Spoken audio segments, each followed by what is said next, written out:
Hi ಸ್ನೇಹಿತರೆ, ಎಲ್ಲರೂ ನಮಸ್ಕಾರ. ಸೂಪರ್ ಅಕಾಡೆಮಿಗೆ ಸ್ವಾಗತ. ಸ್ನೇಹಿತರೆ, ಇವತ್ತಿನ ವಿಡಿಯೋದಲ್ಲಿ ಡಿಸೆಂಬರ್ 2023ರ ಪ್ರಚಲಿತ ಘಟನೆಗಳನ್ನು ನೋಡ್ತಾ ಹೋಗೋಣ. ಆದ್ದರಿಂದ ವಿಡಿಯೋನ ಕೊನೆಯ ತನಕ ನೋಡಿ.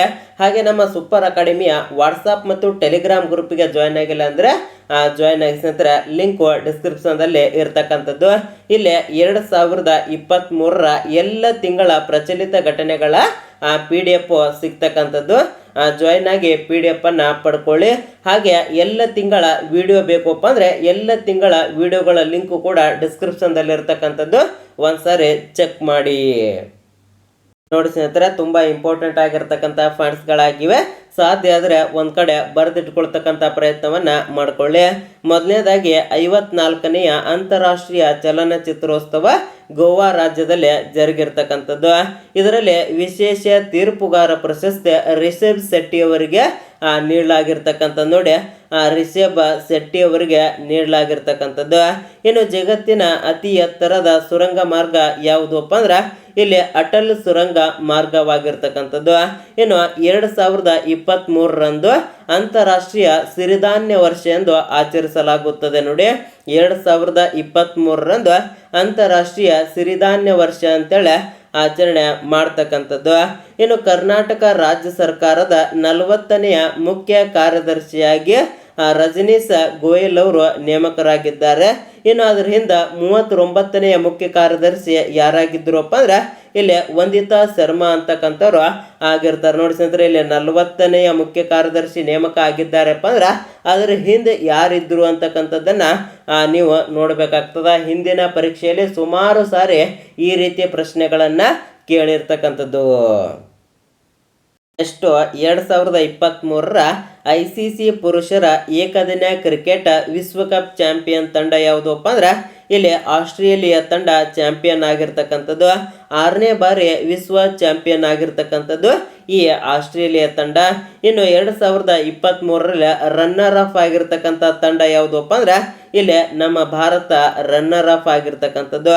ಇನ್ನು 2027ರ 14ನೇ ಆವೃತ್ತಿಯ ವಿಶ್ವಕಪ್ ದಕ್ಷಿಣ ಆಫ್ರಿಕಾದಲ್ಲಿ ಜರಗಲಿದೆ. ನೋಡಿ, 2027ರಲ್ಲಿ ದಕ್ಷಿಣ ಆಫ್ರಿಕಾದಲ್ಲಿ ಜರುಗತಕ್ಕಂಥದ್ದು. ಇಲ್ಲಿ ಒಟ್ಟು 14 ಕ್ರಿಕೆಟ್ ತಂಡಗಳು ಭಾಗವನ್ನು ವಹಿಸಲಿವೆ. ಇನ್ನು 2023ರ ಸಾಲಿನ ಬೂಕರ್ ಸಾಹಿತ್ಯ ಪ್ರಶಸ್ತಿ ಇಲ್ಲಿ ಪೌಲ ಲಿಂಚ್ ಅವರಿಗೆ ಲಭಿಸಿರ್ತಕ್ಕಂಥದ್ದು. ನೋಡಿ, ಇದು ಕೂಡ ಬಹಳ ಇಂಪಾರ್ಟೆಂಟ್ ಆಗಿರ್ತಕ್ಕಂಥದ್ದು. ಕ್ರಿಕೆಟ್ ಬಗ್ಗೆ 1 ಅಂಕದ ಪ್ರಶ್ನೆ ಕೇಳತಕ್ಕಂಥ ಚಾನ್ಸಸ್ ಜಾಸ್ತಿ ಇರತಕ್ಕಂಥದ್ದು. ಆದ್ದರಿಂದ ಸ್ವಲ್ಪ ಎಲ್ಲವನ್ನ ಕೂಡ ನೋಡ್ತಕ್ಕಂಥ ಪ್ರಯತ್ನವನ್ನ ಮಾಡಿಕೊಳ್ಳಿ.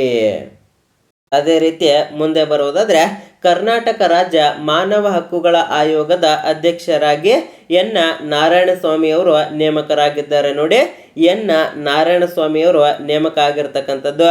ಇನ್ನು ಕರ್ನಾಟಕ ರಾಜ್ಯ ಹಿಂದುಳಿದ ವರ್ಗಗಳ ಶಾಶ್ವತ ಆಯೋಗದ ಅಧ್ಯಕ್ಷರಾಗಿ ಜಯಪ್ರಕಾಶ್ ಹೆಗಡೆ ಅವರು ನೇಮಕ ಆಗಿರ್ತಕ್ಕಂಥ ಜಯಪ್ರಕಾಶ್ ಹೆಗಡೆ ಅವರು ನೇಮಕ ಆಗಿರ್ತಕ್ಕಂಥದ್ದು.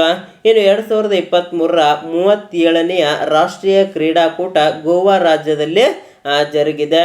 ಇನ್ನು 2023ನೇ ಸಾಲಿನ ಅರ್ತ್ ಶಾಟ್ ಪ್ರಶಸ್ತಿ ಕರ್ನಾಟಕದ ಆದಿತ್ಯ ಮೂರ್ತಿಯವರ ಭೂಮಿತ್ರ ಸಂಸ್ಥೆಗೆ ಲಭಿಸಿರ್ತಕ್ಕಂಥ. ನೋಡಿ, ಇದು ಕೂಡ ಬಹಳ ಇಂಪಾರ್ಟೆಂಟ್ ಆಗಿರ್ತಕ್ಕಂಥದ್ದು. ನೋಡಿ ಸ್ನೇಹಿತರೆ, ಈ ವಿಡಿಯೋದ PDF ನಮ್ಮ ಸೂಪರ್ ಅಕಾಡೆಮಿಯ ವಾಟ್ಸಪ್ ಮತ್ತು ಟೆಲಿಗ್ರಾಮ್ ಗ್ರೂಪಲ್ಲಿ ಸಿಗ್ತಕ್ಕಂಥದ್ದು. ಒಂದ್ಸಾರಿ ಜಾಯ್ನ್ ಆಗಿ PDF ಅನ್ನು ಪಡ್ಕೊಳ್ತಕ್ಕಂಥ ವ್ಯವಸ್ಥೆಯನ್ನು ಮಾಡಿಕೊಳ್ಳಿ. ನೆಕ್ಸ್ಟ್ SPG ಮುಖ್ಯಸ್ಥರಾಗಿ ಅಲೋಕ್ ಶರ್ಮಾ ಅವರನ್ನು ನೇಮಿಸಲಾಗಿದೆ. ಇನ್ನು PM ಗರೀಬ್ ಕಲ್ಯಾಣ ಯೋಜನೆಯನ್ನು 5 ವರ್ಷ ವಿಸ್ತರಣೆ ಮಾಡಲಾಗಿರ್ತಕ್ಕಂಥ. ನೋಡಿ, ಬಹಳ ಇಂಪಾರ್ಟೆಂಟ್ ಆಗಿರ್ತಕ್ಕಂಥದ್ದು. ಇನ್ನು ಸುಪ್ರೀಂ ಕೋರ್ಟಿನ ಮೊದಲ ಮಹಿಳಾ ನ್ಯಾಯಾಧೀಶ ಆಗಿರ್ತಕ್ಕಂಥ ಫಾತಿಮಾ ಬೇಬಿ ಅವರು ಇತ್ತೀಚೆಗೆ ನಿಧನರಾಗಿದ್ದಾರೆ. ಇನ್ನು ಭಾರತೀಯ ಹಸಿರು ಕ್ರಾಂತಿಯ ಪಿತಾಮಹರಾಗಿರ್ತಕ್ಕಂಥ MS ಸ್ವಾಮಿನಾಥನ್ ಅವರು ಕೂಡ ಇತ್ತೀಚೆಗೆ ನಿಧನರಾಗಿದ್ದಾರೆ. ಇನ್ನು RBIನ 18ನೇ ಗವರ್ನರ್ ಆಗಿದ್ದ S ವೆಂಕಟರಮಣ್ ಅವರು ಕೂಡ ಇತ್ತೀಚೆಗೆ ನಿಧನರಾಗಿದ್ದಾರೆ. ನೋಡಿ, ಇತ್ತೀಚೆಗೆ ನಿಧನರಾಗಿದ್ದವರ ಬಗ್ಗೆ ಯಾವುದೇ ಕಾರಣಕ್ಕೂ ನೆಗ್ಲೆಕ್ಟ್ ಮಾಡಬೇಡಿ. ಪ್ರತಿಯೊಂದು ಎಕ್ಸಾಮಲ್ಲಿ 1 ಅಂಕದ ಪ್ರಶ್ನೆ ಫಿಕ್ಸ್ ಆಗಿರ್ತಕ್ಕಂಥದ್ದು. ಅದೇ ರೀತಿ ಮುಂದೆ ಬರುವುದಾದರೆ ಸಪ್ತಪದಿ ಯೋಜನೆಯನ್ನ ಮಾಂಗಲ್ಯ ಭಾಗ್ಯ ಯೋಜನೆ ಎಂದು ಇತ್ತೀಚೆಗೆ ಕರ್ನಾಟಕ ಸರ್ಕಾರ ಮರುನಾಮಕರಣ ಮಾಡಿರ್ತಕ್ಕಂಥ ನೋಡಿ ಸಪ್ತಪದಿ ಯೋಜನೆಯನ್ನ ಮಾಂಗಲ್ಯ ಭಾಗ್ಯ ಯೋಜನೆ ಅಂತೇಳಿ ಮರುನಾಮಕರಣ ಮಾಡಿರ್ತಕ್ಕಂಥದ್ದು. ಇನ್ನು ಕರ್ನಾಟಕ ಸರ್ಕಾರ ಗೃಹಲಕ್ಷ್ಮಿ ಯೋಜನೆ ಮನೆಯ ಯಜಮಾನಿಗೆ ಮಾಸಿಕ 2,000 ರೂಪಾಯಿ ನೆರವು ನೀಡುವ ಯೋಜನೆ ಆಗಿರ್ತಕ್ಕಂಥ ಇದು ಎಲ್ರಿಗೂ ಕೂಡ ಗೊತ್ತಿರ್ತಕ್ಕಂಥದ್ದು. ಆದರೆ ಪರೀಕ್ಷೆಯಲ್ಲಿ ಕೇಳ್ತಾರ ಅಂತಕ್ಕಂಥದ್ದು ಕೂಡ ಗೊತ್ತಿರಲಿ. ಎಲ್ಲ ಯೋಜನೆಗಳ ಬಗ್ಗೆನೂ ಕೂಡ ಪರೀಕ್ಷೆಯಲ್ಲಿ ಕೇಳ್ತಕ್ಕಂಥದ್ದು. ಇನ್ನು ಆಸ್ಟ್ರೇಲಿಯಾದ ಸೆನೆಟ್ಗೆ ಭಾರತೀಯ ಸಂಜಾತ ದೇವ ಶರ್ಮಾ ಅಂತಕ್ಕಂಥವ್ರು ಆಯ್ಕೆಯಾಗಿರ್ತಕ್ಕಂಥದ್ದು. ಇನ್ನು ಮಾಲ್ಡೀವ್ಸ್ನ 8ನೇ ಅಧ್ಯಕ್ಷರಾಗಿ ಮೊಹಮ್ಮದ್ ಮುಯಿಜ್ ಅಂತಕ್ಕಂಥವ್ರು ಅಧಿಕಾರವನ್ನು ಸ್ವೀಕಾರ ಮಾಡಿರ್ತಾರ. ನೋಡಿ ಸ್ವಲ್ಪ ಪ್ರಚಲಿತದಲ್ಲಿ ಜಾಸ್ತಿ ಇರ್ತಕ್ಕಂಥದ್ದು. ಇದರ ಬಗ್ಗೆನೂ ಕೂಡ ಪ್ರಶ್ನೆ ಕೇಳ್ತಕ್ಕಂಥದ್ದು. ಇನ್ನು ಪತ್ರಕರ್ತರಾಗಿರ್ತಕ್ಕಂಥ TR ಗೋಪಾಲಕೃಷ್ಣ ಅವರು ಇತ್ತೀಚೆಗೆ ನಿಧನ ಆಗಿರ್ತಕ್ಕಂಥ ನೋಡಿ ಇದು ಕೂಡ ಬಹಳ ಇಂಪಾರ್ಟೆಂಟ್ ಆಗಿರ್ತಕ್ಕಂಥದ್ದು. 2023ರಲ್ಲಿ ಆಚರಿಸಲ್ಪಟ್ಟ ಪ್ರಮುಖ ಪರಿಸರ ಸಂಬಂಧಿತ ದಿನಗಳು ನೋಡಿ ಇದು ಕೂಡ ಬಹಳ ಇಂಪಾರ್ಟೆಂಟ್ ಆಗಿರ್ತಕ್ಕಂಥದ್ದು.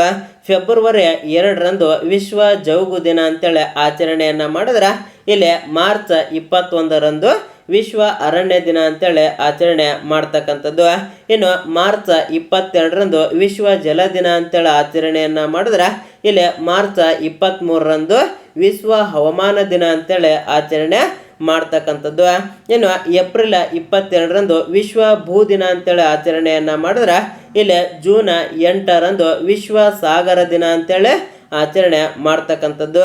ಇನ್ನು ಜೂನ್ 5ರಂದು ವಿಶ್ವ ಪರಿಸರ ದಿನ ಅಂತೇಳಿ ಆಚರಣೆಯನ್ನು ಮಾಡಿದ್ರೆ ಇಲ್ಲಿ ಸೆಪ್ಟೆಂಬರ್ 16ರಂದು ಇಲ್ಲಿ ವಿಶ್ವ ಓಜೋನ್ ಸಂರಕ್ಷಣಾ ದಿನ ಅಂತೇಳಿ ಆಚರಣೆ ಮಾಡ್ತಕ್ಕಂಥದ್ದು ನೋಡಿ ಬಹಳ ಇಂಪಾರ್ಟೆಂಟ್ ಆಗಿರ್ತಕ್ಕಂಥದ್ದು. ಕೊನೆಯದಾಗಿ ಡಿಸೆಂಬರ್ ತಿಂಗಳ ಪ್ರಮುಖ ದಿನಾಚರಣೆಗಳು ನೋಡಿ ಸ್ನೇಹಿತರೆ. ಈ ದಿನಾಚರಣೆಗಳ ಬಗ್ಗೆ ಯಾವುದೇ ಕಾರಣಕ್ಕೂ ನೆಗ್ಲೆಕ್ಟ್ ಮಾಡಬೇಡಿ. ಪ್ರತಿಯೊಂದು ಎಕ್ಸಾಮಲ್ಲಿ 1 ಅಂಕದ ಪ್ರಶ್ನೆ ಫಿಕ್ಸ್ ಆಗಿರ್ತದೆ. ಆದ್ದರಿಂದ ನಾನು ಎಲ್ಲ ತಿಂಗಳ ವಿಡಿಯೋ ಮಾಡಬೇಕಾದ್ರೆ ಕೊನೆಯಲ್ಲಿ ಎಲ್ಲ ದಿನಾಚರಣೆಗಳ ಬಗ್ಗೆ ತಿಳಿಸಿದ್ದೇನೆ ಸ್ನೇಹಿತರೆ. ಒಂದ್ಸರಿ ಎಲ್ಲ ವಿಡಿಯೋಗಳನ್ನು ವೀಕ್ಷಣೆ ಮಾಡಿ. ಲಿಂಕ್ ಡಿಸ್ಕ್ರಿಪ್ಷನ್ದಲ್ಲಿ ಇರ್ತಕ್ಕಂಥದ್ದು.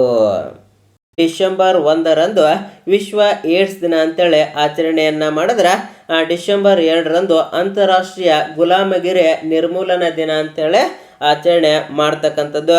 ಇನ್ನು ಡಿಸೆಂಬರ್ 3ರಂದು ವಕೀಲರ ದಿನ ಅಂತೇಳಿ ಆಚರಣೆಯನ್ನು ಮಾಡಿದ್ರೆ ಡಿಸೆಂಬರ್ 5ರಂದು ವಿಶ್ವ ಮಣ್ಣಿನ ದಿನ ಅಂತೇಳಿ ಆಚರಣೆ ಮಾಡ್ತಕ್ಕಂಥದ್ದು. ಇನ್ನು ಡಿಸೆಂಬರ್ 10ರಂದು ಅಂತಾರಾಷ್ಟ್ರೀಯ ಮಾನವ ಹಕ್ಕುಗಳ ದಿನ ಅಂತೇಳಿ ಆಚರಣೆ ಮಾಡ್ತಕ್ಕಂಥದ್ದು. ಇನ್ನು ಡಿಸೆಂಬರ್ 22ರಂದು ರಾಷ್ಟ್ರೀಯ ಗಣಿತ ದಿನ ಅಂತೇಳಿ ಆಚರಣೆಯನ್ನ ಮಾಡ್ತಕ್ಕಂಥದ್ದು.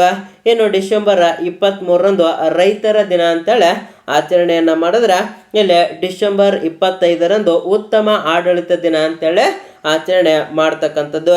ಇನ್ನು ಡಿಸೆಂಬರ್ 29ರಂದು ವಿಶ್ವ ಮಾನವ ದಿನ ಅಂತೇಳಿ ಆಚರಣೆ ಮಾಡ್ತಕ್ಕಂಥದ್ದು.